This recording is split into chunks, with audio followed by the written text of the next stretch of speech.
Saudara, kebakaran yang menghanguskan 35 unit rumah di kawasan padat penduduk di Kebonjeruk, Jakarta Barat sudah padam. 26 unit mobil kebakaran dan 130 personel dikerahkan untuk memadamkan api di lokasi. Setelah 5 jam berjibaku dengan api, kebakaran yang menghanguskan 35 rumah di Kebonjeruk, Jakarta Barat padam. Beberapa warga terlihat masih mencari sisa barang di rumah mereka yang bisa diselamatkan. Sejumlah warga terpaksa mengungsi karena rumah mereka sudah tak bisa ditempati. Petugas telah menyiapkan sejumlah tempat pengungsian untuk korban seperti di Musola Asofa dan beberapa tenda BPBD yang didirikan di sekitar lokasi kebakaran.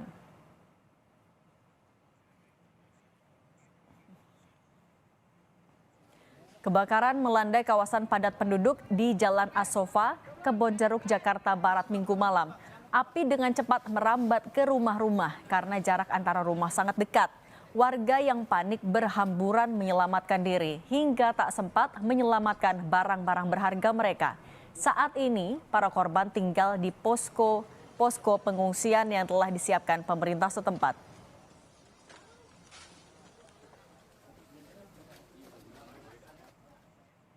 Sebanyak 35 bangunan terbakar dan ratusan warga mengungsi akibat kebakaran yang menghanguskan pemukiman padat penduduk di Kebonjeruk, Jakarta Barat Minggu malam.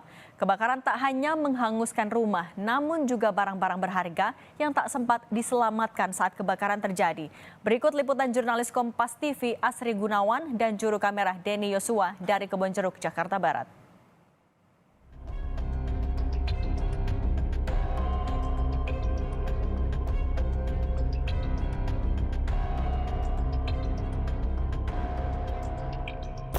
Saudara, kebakaran yang melanda permukiman padat di kawasan Kebonjeruk, Jakarta tadi malam setidaknya menghanguskan 35 bangunan dan kondisinya seperti ini. Sudah hampir rata dengan tanah, 90%-nya.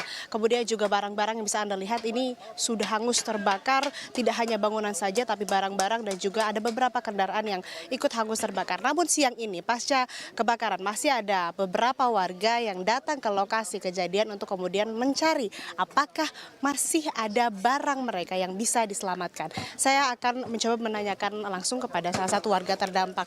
Mbak, selamat siang, maaf ganggu Mbak. Ya. Dengan Mbak siapa? Dia. Mbak, sebelumnya kami turut prihatin atas musibah yang terjadi. Mbak Dia, boleh diinformasikan Mbak, ini kemarin kejadiannya pukul 7 malam itu langsung ada api atau seperti apa Mbak? Boleh cerita? Kalau untuk kejadian awal sih saya kurang tahu Mbak. Soalnya kan saya posisinya lagi kerja masuk siang. Pas saya sampai sini juga udah gede apinya. Udah belum padam juga apinya. Tapi evakuasi dan mengungsi itu dari malam atau bagaimana? Dari malam sih langsung evakuasi ke Musola Asofanya, Kak.